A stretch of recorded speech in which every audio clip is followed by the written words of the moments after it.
Có lên chưa? Ủa, có thùng bơ sữa. Thấy không? Nhóc kìa. Nhớ đâu, nhớ đâu. Nhóc nhóc rồi.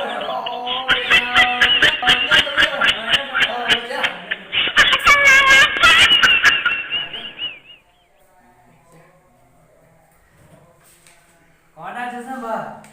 Ông đâu rồi. Đứng to thế này cần đỡ sao? Aduh. Đấy sao? Siêu cần đỡ cơ yo. Chỉ sử dụng đi mới. Đứng to thế này. Dạ, bê chụp cờ đi nữa. Đứng to thế này cười sao vậy?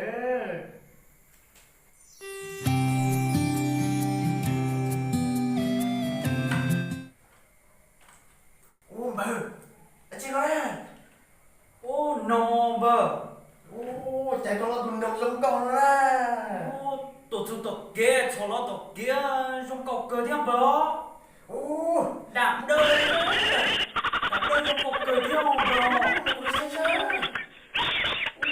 Giống nhà mồ.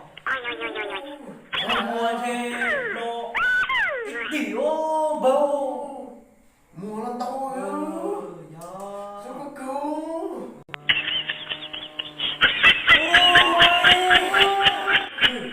Cậu tôi nông đi nha. Cậu sao sáng lên nhà đó. Cậu có tiền đi đây. Sao sáng nhà này.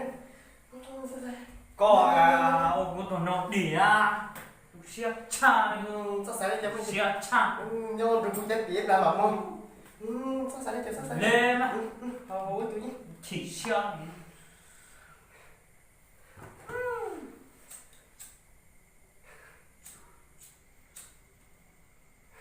Chị cô à. Chị có là luôn. Không biết tôi là cam bà.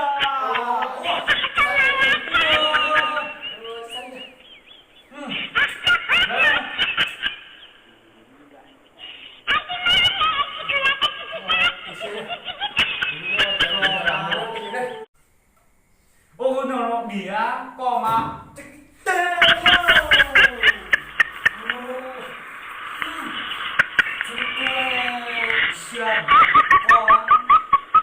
Bầu ơi.